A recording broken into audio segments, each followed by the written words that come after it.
Hello, Mauro. Welcome to the podcast. Hi, it's a pleasure to be here with you here today. Thank you very much. I was super surprised when you accepted my invitation. And I was trying to tell you that it's called the Creative Insider. We try to dig in behind the scenes, but you're so active and so open. And I've seen so many podcasts and talks with you in the last few weeks that I think, okay, now it's going to be difficult, but I'm going to try my best. So I hope you'll have fun. I mean, there is nothing more to discover. I'm on stage all the time. No, there is so much more to discover behind what is already out there. Yes, I always try to look in the gaps. So I'll introduce you because usually people introduce themselves, but I feel uncomfortable to tell people who you are. So you're from Italy, which by your name people can say, and you're the first in history chief designer of PepsiCo, and PepsiCo is the company that owns Pepsi Cola, Lay's, Gatorade, and so on, right? Correct. And the first, nobody ever mentioned the second one. I'm the first ever chief design officer of 3M, the company that invented Post-it and Scotch and have technologies everywhere, from the space shuttle all the way to our iPhones and cars. That's 3M, an amazing tech company from the US. I know that from the book, but I didn't know you were also there the first. That I thought that a company like 3M was also very famous in the first pandemic time because they do also the masks. So that brand was everywhere. Yeah, we were was the dream brand in the beginning.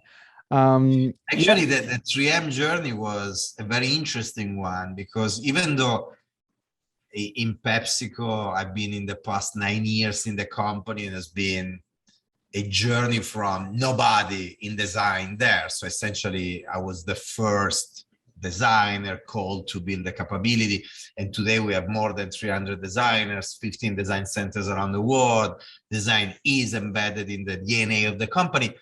So an amazing journey, but I started right away as the chief design officer of the company. While in 3M, I joined as a design coordinator at 27, just for the consumer business of the company in Europe. And I literally dreamed of that job, of the creation of the job, of the creation of the capability. And in 10 years, I built the idea of design in the company and then the capability. And finally, the position came as a result of that. So it's a very interesting journey. At least it was for me. Yes, and it's also very interesting to get to know the journey. I was mentioning in our conversation before we started recording that I'm reading your book, which is currently available, I think, only in Italian language, but in English would be the title, The Age of Excellence. And it's a book which is something hybrid between a biography, between a design book, between a business book. I haven't finished yet, but I'm curious to see how it's gonna develop in the second half of the book. And there you start where I like to start a podcast, which is from the very beginning, from your teenager years, from your beginnings. You're very humble in all your book because you say you started from province of Milano, and then you end up now in New York. And I'm curious, you were a soccer player. Were you always like the cool guy? Because also now you're like the cool guy in design. You've been nominated best dressed person. So were you always popular, extrovert, and very connective, networking? Because also that played a big role in your career. Look, I was always very extrovert and social, and I loved, to connect with people. And so in a way or the other, there was some popularity connected to that. I didn't receive, though, an education from my parents that helped me early on to become also the cool kid, the trendy kid. There are certain things that you learn very early on. Your family, your background, your context give you something like this. I didn't have that. So somehow I had to learn things by myself about how to dress, how to talk in a cool way. So it was a journey. But yes, let's say that, there was some, I was lucky enough that from early on, somehow, because I was very social and I was doing well in sports, and sport when you are a kid, especially at that time in Italy, was important also, for your popularity.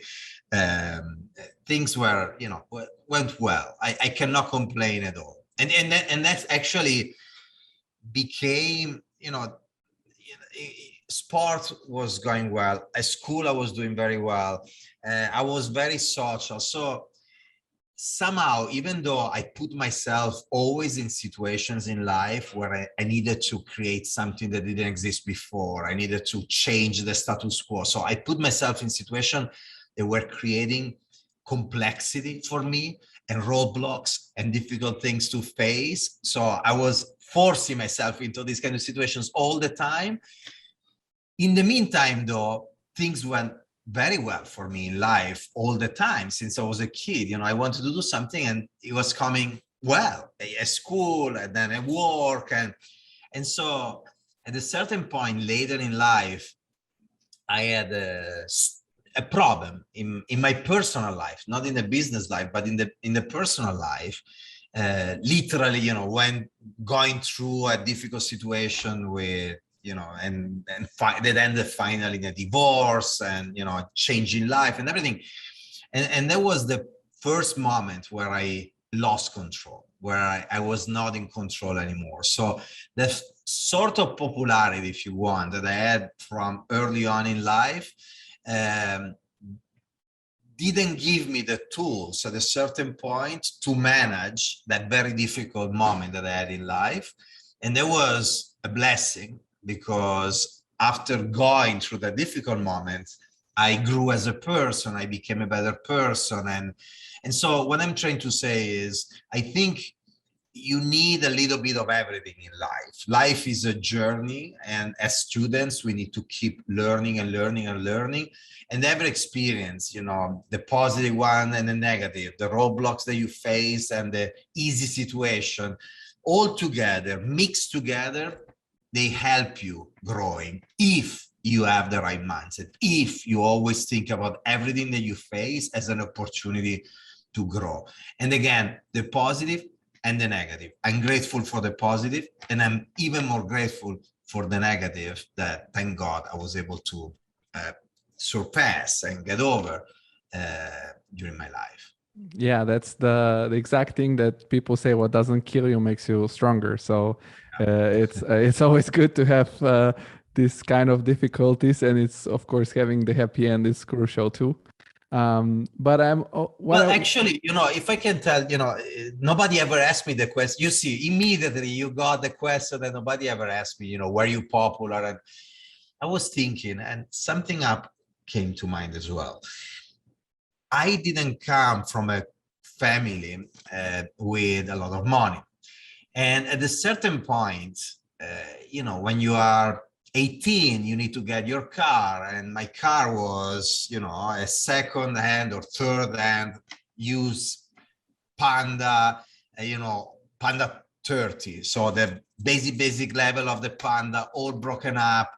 I didn't have the money to do cool trips with my friends so even in that kind of situation where you didn't have many of the things that are considered cool for many people today, I never suffer of it. I always managed to somehow be happy in the place where I was and extract the best out of what I was having without even thinking about what I didn't have. It was never a desire, of becoming famous or having more money. Obviously, nice to have. Yes, everybody would want that. But I was not feeling the gap. I was not suffering because I didn't have something. So even in the popularity, I was popular in my context. But eventually, I don't even know, probably, if I was trying to be what I was not, I wouldn't have been popular. So what I'm trying to say is that it's very important to try to be yourself and express yourself within the context you're in, not trying to go after things that eventually don't make sense for you. Really trying to understand who you are and try to find your way in life, and with the heart full of hope and dreams and resilience and courage, go after that, enjoying the journey. And that will make you popular. I mean, it's interesting because people admire this kind of people. They love people that are driven, that have ideas, that have dream, and that practice what they believe in, and they go after them. So that's something I think is important to keep in mind. I was wondering, like, when you were younger, what were your metrics for excellence? Because this is something that I couldn't imagine or understand while reading the book, because you were mentioning how excellent you were as a student. And I was thinking if that was the grades, or what were your metrics? Look, at school, there were some metrics that were the most obvious, the one that are the most visible, the one that everybody talks about when they say he's a good student or he goes well at school, and are the grades. So that's for sure one metric, one dimension. And I was doing very, very well, from on the base of that metric. There are other metrics that to me were less obvious as a kid, as a teenager. They became very obvious later on in my life. And essentially is the ability to navigate life, the ability to connect with others, to bring others with you, or if we think about what you learn in school, the ability to connect the dots, the ability to take something you were learning because you are studying philosophy and understanding how that would apply to your daily life. The same in mathematics or physics or anything you are doing. So those characteristics were impossible to measure, or at least were impossible to measure in the system that we have today and that we had back then. But they became very, very important in my life. And on top of it, that ability to somehow lead, and the connection with others, the ability to inspire others, the ability to have dreams and not being ashamed of sharing those dreams, and the ability to bring others with you with empathy, with love, with kindness, all those things that today, you mentioned my book. In my book, they are the key characteristics of the unicorns, the innovators, characteristics that you don't expect. All of these characteristics were something that somehow were already there, but they were raw material, raw energy. And I wish the schools of the world will teach you these kind of characteristics early on in different ways. First of all, to build awareness about the importance of these characteristics, how important it is, the idea of respect, optimism, curiosity, empathy. So becoming aware early on that that's important, because once you're aware, then you can invest in it. You can practice it. You can take it to the next level. You make sure that you're gonna behave in that way. And then once you take it to the next level, then you keep tweaking it, and you really, try to achieve, we use the word excellence, that excellence in what you do. So the excellence I talk about in the book, the excellence in general, the excellence I understood later on, is excellence in kindness, is excellence in respect, is excellence in love of diversity, is excellence in optimism, in curiosity, and is an excellence that by definition is attention. It's not about being excellent in all of these things. It's more about the ambition, the tension to become the better version of yourself, to become better and better and better in all of these dimensions. So the final excellence, becoming the unicorn, is impossible, meaning that that kind of excellence is just in God, whatever kind of God you believe in. Anybody else, we human people, human beings, we should just interpret life as a journey to better ourselves more and more and more and more and more. In the book, I use a metaphor. I talk about Michelangelo, the artist, and the non finiti, the unfinished, or the prigioni, the slaves. These are sculptures that he made later in his life, towards the end of his life, and is a raw material, a raw piece of stone. And as he always did as a sculptor, he would carve out the shape of the prigione, the shape of the figure, the person, out of the stone. But in that case, he decided to leave the work unfinished. So you see the raw stone, and then you see somehow the shape. And the idea, the message he wanted to deliver was that the role of the sculpture is the one of essentially freeing the shape that is inside the rock, the rocks, the stone, the marble already. So you need to carve out the shape and free the shape out of the raw material. This is what we do with our life. We are born raw material, and then we should spend the rest of our life removing the stone and shaping ourselves in the way that we desire, trying to understand early on who we want to become, and then spending our life defining ourselves better and better and better and better.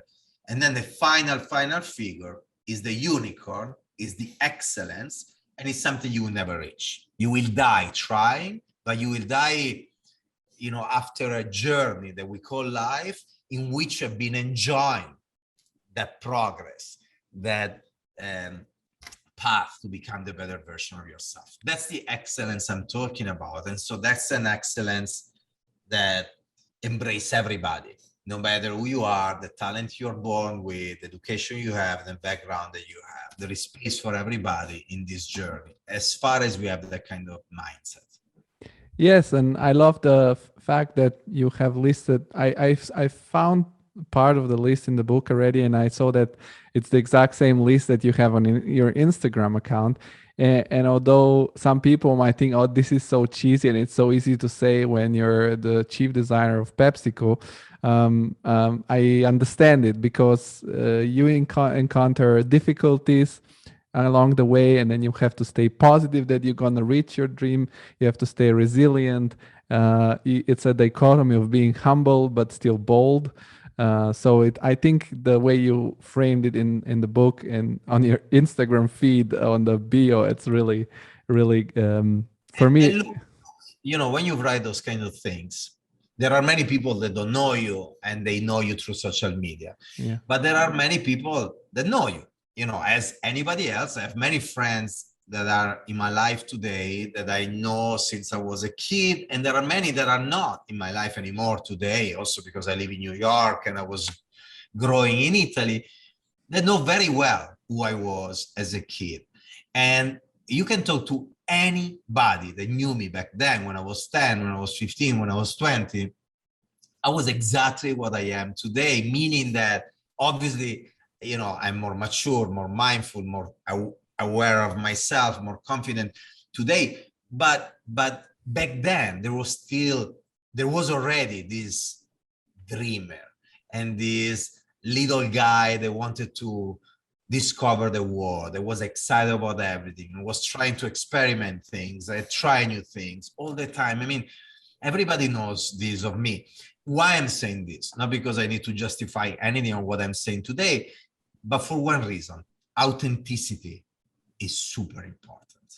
If you are a person in a certain way in your life, and then you try to project a different image in your social media, in the books you write, you're not going to last long. Sooner or later, they will see who you are. And the people closer to you, they will see it right away. And so I really believe, for our personal brand, in our personal brand, it applies the same rules that apply to a product brand. You need to be authentic. You need to be real. You need to be who you are in your social media as well as in your private life. So, in my position in design, but also in marketing, in R&D, in IT, in legal, there are not many people that talk about dream big and be resilient and be kind and be curious and be optimist. So it's not that obvious that if you achieve a certain kind of position, you pitch certain kind of things. Often you actually learn from people that are very successful that you need to be a little bit mean, that you need to be a little bit cynical.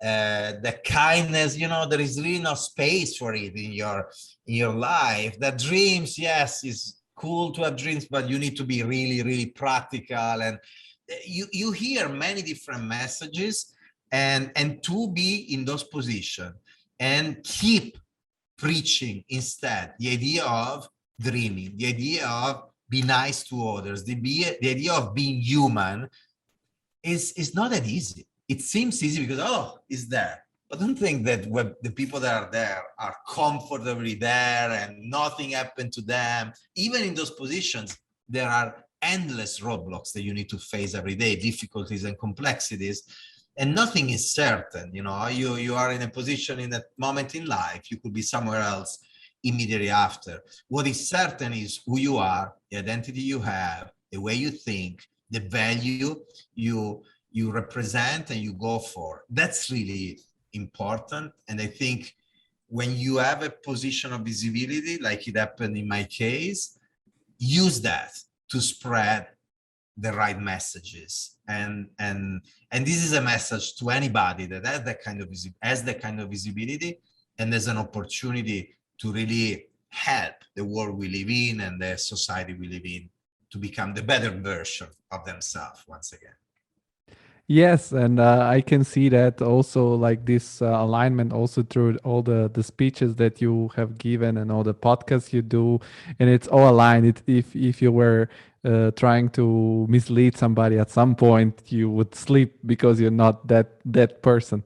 But one thing that you said, it's like those people have arrived somehow at that position, and for me, it's really interesting to discover your journey.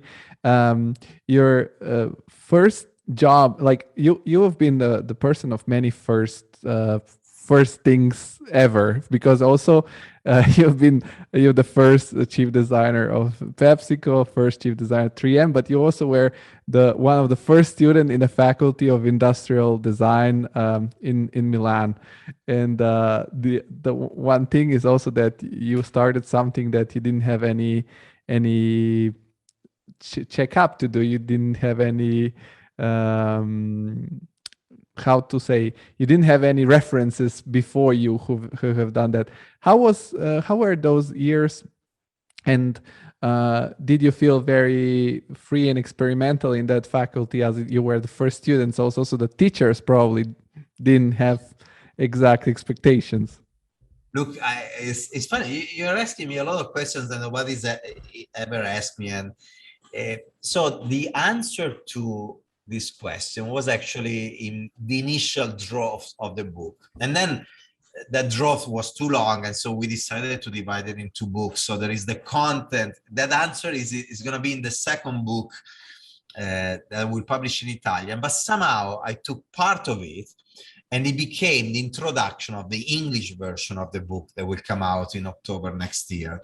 And so the very first part of the answer is that when I was a kid, I wanted to be a writer or an artist. Those were my two passions. I loved writing. I wanted to be an author, and I loved drawing, and both were coming very well to me. So I was like, excited by these two worlds. I wanted to do something there. Once again, I didn't come from a family that was very wealthy at all, and it was even a miracle that I could study university. I got a scholarship. It was a public university, so it would have been very difficult otherwise for me to go to university. And so obviously, as soon as I will get degree, I will need to go. The idea was you need to start working, Mauro, right away, find a job. So as an artist or as a writer in Italy, back then, there were for sure less opportunities than in other kind of professions. So the closest thing to the world of art that I could find was architecture.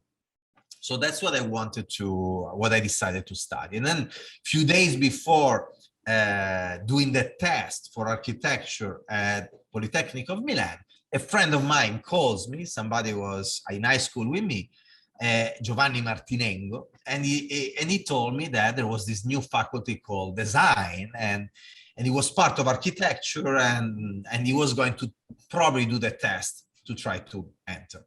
So I was like, oh, that's interesting. It was called Disegno Industriale. So it was this connection between disegno, design, art, and industriale, industry, commerce, possibility of work, dreams, and then action, thinking big, and then pragmatism. It was, even in those two words, there was so much, the synthesis of many things. And so I was like, okay, let's try the test. I did the test. It went very well. I arrived first out of thousands of students. So I was like, okay, maybe this is my journey. And I started. Giovanni didn't do it at the end. He didn't do the test, and he did engineering. I started, and I discovered a profession that I didn't know it existed. And so the reason why I mentioned this story at the beginning of the English book is this.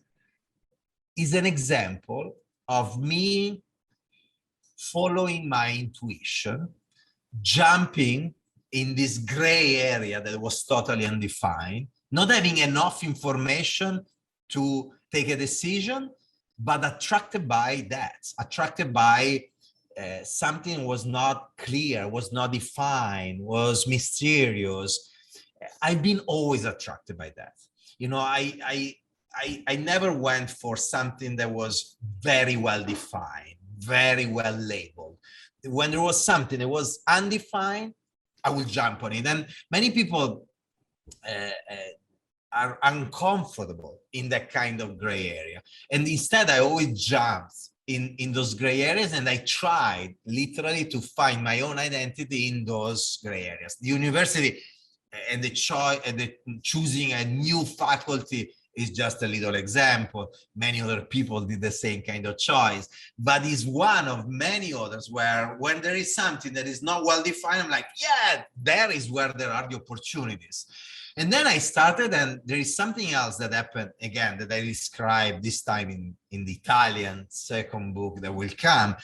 And it was the chaos of those years, meaning that it was new, the university was new, so they started to call teachers from engineering, teachers from architectures, teachers from even the business school and literature, lettere e filosofia, so philosophy and literature, to teach us the different classes. But these were people that would come from different faculties teaching one component of what design is, but not really connecting the dots. It was really, literally a chaos. They were trying to figure out exactly how to build this school.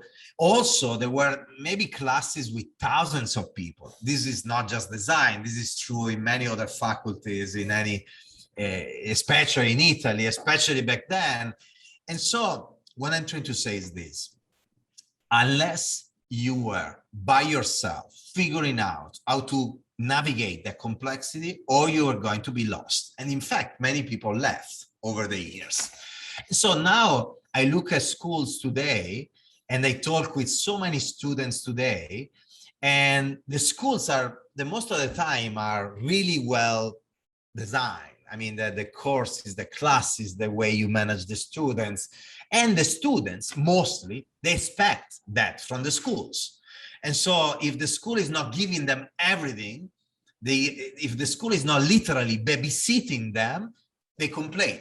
There is this sense of entitlement. And so I do think that somehow both the students and the school, by having this kind of approach, are making a mistake. Because one of the things that I learned in those 5 years of chaos at Polytechnico, because Polytechnico was at the beginning of defining, design, it's been super, super important in my life. Because then when you enter the business world, it's total chaos. It's a mess. And you need to navigate the complexity that if you don't learn at school, you need to learn in the business world. But at school, you can do mistakes. You're there to learn. In business school, when you are in the business world, you can still do mistakes. You should be allowed to do mistakes all your life, but it's more complicated to manage the consequences of those mistakes. School are about preparing you for the world in general and for the business world in particular. And too many times they prepare you just technically, to do a profession, instead of preparing you to the complexity of business life and to the complexity of life in general. So again, very interesting years of education, not just technical, but about life and business. It's interesting because this is also something that I also was thinking. It's crazy. For example, I come with a background in architecture that we don't have any, you don't have any very clear understanding of the business side of the industry until you don't enter the business world. And that's another crucial moment for every creative and designer, is to make this transition from the academical to the real world, as you said, and you were focused already since you started. You mentioned that you needed to start working as soon as possible. From what I understood, you have had a very brief experience at Philips first, and then you joined Cecchetto, if I'm not wrong, which is this famous Italian producer. It's also the story how you met him with the secretary that you knew by accident and so on. And you mentioned in many interviews, I don't know if it was in the book too, that you were working on some innovative images for the artists and on some sort of Bitcoin. What was that thing? I always was like wondering, what did they have in their mind? Because like a Bitcoin back in the days, crazy. Look, there is an entire paragraph of many pages about this story in the book later on. You're not there yet. But essentially, I joined this big celebrity in Italy, especially, you're younger than me, so you were not there at the beginning of Claudio Cecchetto, but he invented Radio DJ and then Radio Capital and many famous, he was famous himself. He presented Sanremo Festival Bar, and then many artists, from Giovanotti to Fabio Volo to Linus to Gerry Scotti, Fiorello. I could go on and on and on. And so imagine, wow, I was 24. I could build a company with this guy. And why a designer so young with a successful celebrity in the world of music would create a company? Well, because the guy was an innovator and he was trying to figure out this new world called internet, the digital world. We talk about 1999, 2000, and then the early 2000. The connections were still very slow. If anybody working with internet back then, we remember, this sound, the modem that was doing that kind of sound to connect. This is the world we were living in. And so this guy was trying to figure out how to innovate in this world, how to build a business in the world, how to be an entrepreneur in the world. And he built a partnership with Soru, the founder of Tiscali, the biggest provider of internet in Europe back then, not just in Italy. And so he was doing that, and he saw these young kids, myself and my friends, that as it happened today, we, being young, coming out of universities, we were mastering the latest technologies. We were really fresh of studying the latest softwares and everything. So already, as it is today, for many of the platforms we use, young kids know how to use them much better than if you are in your 50s or 60s. The same was back then.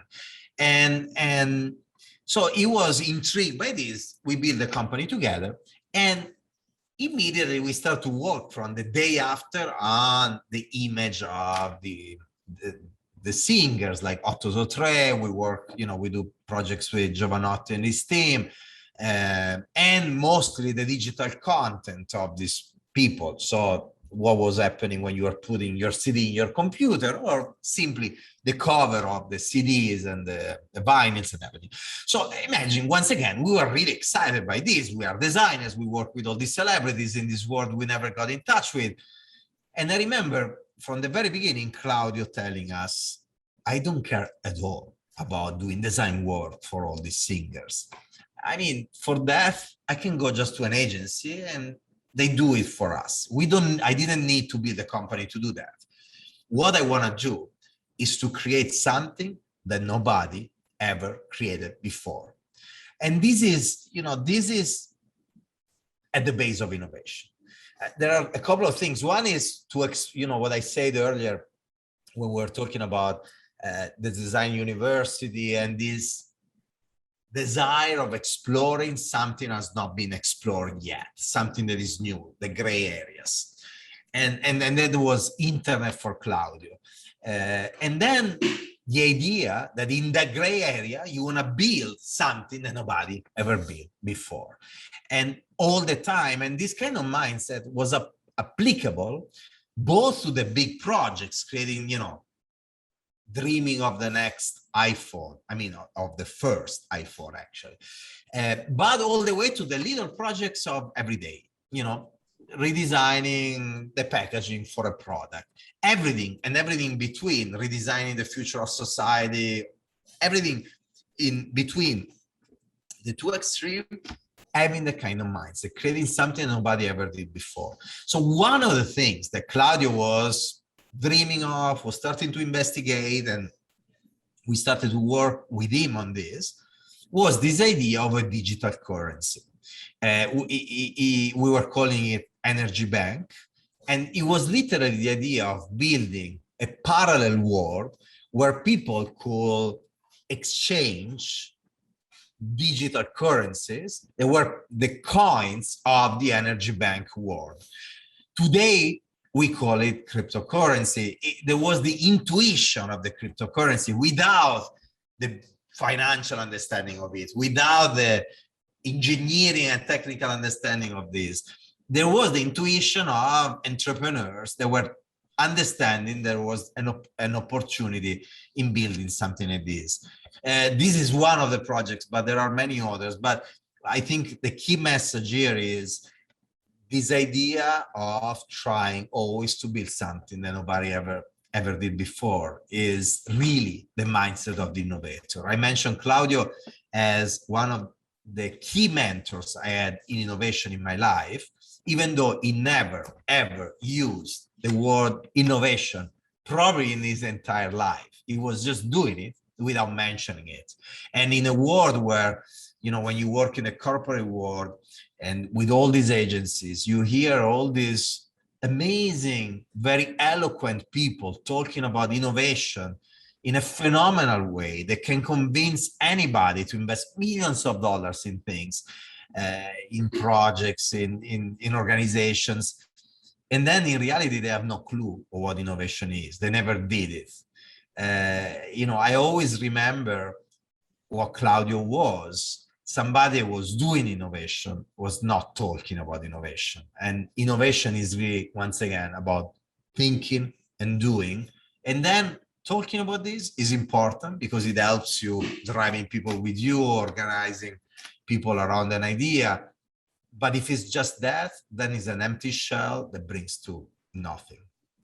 Yeah, it's, again, as you were saying before, to be aligned and genuine with what you say and then actually do, and not just talking about it and then you do something completely different. And then after that adventure, there was the bubble of the internet, and then that was your transition to 3M. From what I understood, you didn't start like on the bottom of the organization. You were responsible somehow for Europe. But I'm still curious because I'm in the professional world and I work in a similar industries and I've worked in different size companies, and it's so hard to, as somebody that's employed or not on the top of the chain, to change the culture and to generate this new position that you have actually made the culture for. How do you do that? Like, what was your mindset? Because it's coming from the bottom to the top, it's very hard and difficult. Yeah. I mean, it was the bottom, actually. I was a manager, un quadro. I don't even know if there is still this classification in Italy. So I was a manager, but literally at the very bottom of the pyramid. So the job was a big job because 3M had 6 businesses. Consumer was one of them. And then there is an American company. Europe was one of the regions of the world where they had the business, but it was by far not the biggest. So it was just consumer in Europe. There was so much more in the company going on, but still it was big. And they gave it to a young guy. It was just 27. So big responsibility, pretty low job level for that kind of responsibility, given therefore to a young person. Are you still there? Yes. Are you still there? Yeah, you froze. Maybe you have to turn on the webcam and turn it on again. Oh, now we're back. Yeah. So you were starting at this job that's big responsibility, no big money, basically. Yeah, and so at the beginning of it was really once again at the bottom of the pyramid of the company. So you start from the kind of position, there is nobody that is thinking for you that you could become the chief design officer of the company and change the way the company will drive innovation. Nobody. So either is you thinking about this or nobody will ask you to do that. So the first thing to keep in mind is this. Too many people enter companies and they just do what is in their job description, thinking if they deliver certain kind of goals, they will get a promotion, they will go to the next level, and they will, grow up the ladder in that way. And this is true, sometimes it happens in that way. You deliver, you grow, but for many people, it doesn't happen. There is a lot of competition. What I always did was something else. Is something that I learned in high school, studying philosophy. I realize it now today. It was just coming intuitively, to me, but I know now that was what was happening. And essentially, what did I learn? The philosophers, they always ask themselves, why? And when you give, why anything?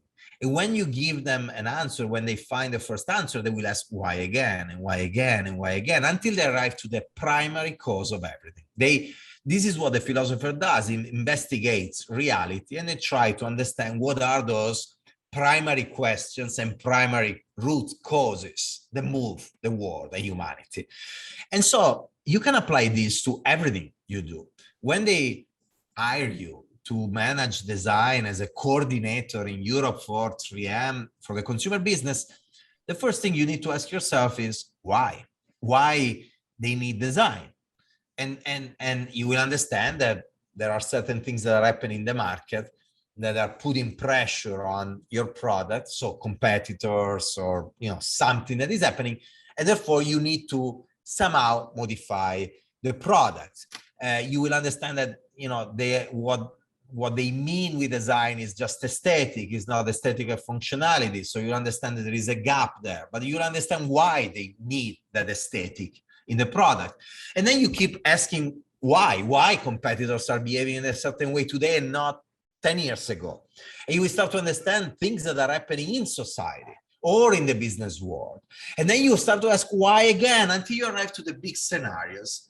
And then finally, you understand what really the company needs. And eventually, is not the restyling of the product, but it could be something else. It could be really changing the culture of innovation and how you do products, understanding that if you just try to do the restyling of the product without having the entire company, R&D, marketing, all the different functions, understanding that they need to reconceive the business in a different way, you will fail miserably. So once you start to understand all of this, you try to do things differently from what they're asking you to do. They were asking me to do the restyling of some products. I started to design a different kind of culture for the company and the way they were doing innovation.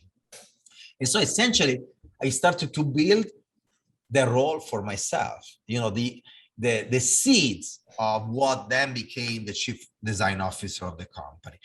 They were asking me to just work on Europe. I understood that if I was not working with the United States, with the headquarters, we were going to be doomed. But nobody was asking me to do that. So I started to build personal connections with leaders in the US that will give me the opportunity to do a project. And by the way, I still needed to deliver all my projects, for Europe. So it means that I needed to work the double, nights, days, weekends, to be able to do that too. And when I started to deliver some proof points with the US team in some projects, then I went to the other US teams. And then I understood that I needed to talk about what I was doing in the company, outside of the company, involve the media, talk about this, out there, the customers, so I could leverage them to push a different kind of approach within the company. So long story short, I went above and beyond my job description. I started to understand what the company really needed and not what they were asking me to do. If I didn't do that, probably I wouldn't have survived more than 1 year or two, because I was not in the conditions to deliver even the styling work they wanted without doing everything else. But to survive, you need to give them anyway what they ask, and on top of it, start to work behind the scenes to build everything around. And at a certain point, it took years for me before people started to connect the dots. The dots were very clear in my mind. I knew the projects I was working on. I knew they were all part of the same approach, the same philosophy. But the company didn't realize this, also because it was very fragmented, many business units, many brands and technologies, and many regions of the world. But then step by step, they started to see the big picture. And how they did that, two things magic happened that I then use very strategically also in PepsiCo. The media, once again. So the media talking about what 3M was doing. And I remember there was one really turning point, was this big 8 pages, I think, article of Fast Company, the business magazine in the US. That year, they made me Master of Design in the US. They gave me these awards, and they did a long article about design in 3M. And 3M, the managers, the leaders of 3M, they started to read this article. They were like, wow, that's us. And they're celebrating us. And this is 3M. And I didn't realize we were doing all these things. So the media helped us connecting the dots. The second is the customers. Target in particular, the retailer in the US, co-located with us in Minneapolis, because they had a cultural design, because they understood what design was, they became really an important accelerator of awareness in 3M about what design was for them, what was happening, the value we're generating. They were like, wow, 3M, you're doing that. And 3M was like, wow, yes, we're doing it. Yeah, it's true. The sales organization. And so then Target was the first, but then more customers realize that. So often you need to go out also and have the external world understanding what you're doing, so that the external world can endorse what you're doing in-house and tell the story for you to your organization. These are just two of the strategy that I use to move from a coordinator of design in Europe to become the chief design officer of the company. But, as I say that, another thing that is very important, I was never driven by becoming the chief design officer of the company. Never. I swear, anybody that knows me knows this very well. I was always driven by the idea of creating something extraordinary, of building a legacy, of creating with design something that nobody ever did before, but starting with the most extraordinary products and brands and bringing them to market and making sure that they will impact the life of people. That was what will give me satisfaction. So driven by creating quality, excellence, value, and believing that if all of this happen, then yes, you will grow with it. And I love, growing with it. I'm not saying that I didn't love that, but it was a consequence. And I see too many people instead that are driven by what is going to be my next job, my next promotion, my next level. I never really asked for a specific new job or new promotion. I just always I always drove the vision, the dream, and all that dream brought me along with it. I love this story and I interpret it now. And I want to say that you can see in the story what you talk about, the positivity and the resilience and the belief, dreaming, because everybody who works in a creative industry, they know that when you spend so much time and you spend so much energies, which you take off away from your free time, from your family, you cannot do it for the money or the position. You have to do it with the drive and stay positive that the positivity will come back somehow, because it's a bet, always bet, and you're betting your time and you never know what's going to happen. And this leads me to the next question. How did you deal with when you moved from 3M, where you've done well, you had already a name, to PepsiCo? Did you have already a very good internal pressure management? Because also going to these new companies has excitement, because you have new opportunities, new things are coming, but also like it's such a huge company that's in the life of everyone basically in the Western world, or maybe China too, because when you go to the supermarket and voluntarily we see your products. How did you manage the whole? Did you have any problems with this kind of pressure, or was positive? Yeah, no, I've been lucky in life. I never really suffer the stress of these responsibilities because the excitement is so high, or somehow I get so excited about anything, by the way. So it's not just the big jobs. I always, as soon as there was an opportunity, I would get hyper excited in the small scale and everything. So that overcome any form of stress. So that's something that helped me a lot. And also this optimistic vision of the world, the idea that you can create value, you can change the world for good, and therefore you can change also your world for good. And learning early on that even the missteps, even the mistakes, the failure, the things that went wrong, the difficulties that I had were part of the journey, that I learned out of it. And the beginning is tough. You are in the middle of a failure, something goes wrong, and you suffer. I'm also very emotional, so I suffer also a lot. I don't get stressed, but I suffer. But then the day after, the month after, the week after, you look back and you realize that even the moment was important for you to grow. And once again, at the beginning, you don't understand that, but then the more you get awareness, the more you become able to remember when you are in the middle of that difficult moment, that is just a difficult moment. We'll go. I tell always my teams, especially the people that are less optimistic than me, I tell them this: look, it's like if we're running, we have a dream, we know where we want to go, we know, the end of this run, and that's our dream. And we're progressing, we're moving, we're running, we're in the middle of it. And in this moment, a little stone is inside our shoe. And it's really like annoying. And sometimes it's just annoying. Sometimes it makes you bleed, your foot is bleeding and it's really hurting. But you keep running. And sooner or later, this thing will come out. Sooner or later, you will arrive to your dream. Try to step back when you are in those difficult moments and try to see two things. One is where you come from and the fact that you have been moving, that you're not where you were a week ago, a month ago, even when you feel like you're regressing. The reality, you've been growing in your journey. The second thing you need to look at is where you're going, and find, again, excitement and energy in where you're going. These may help in managing also the stress that some people have.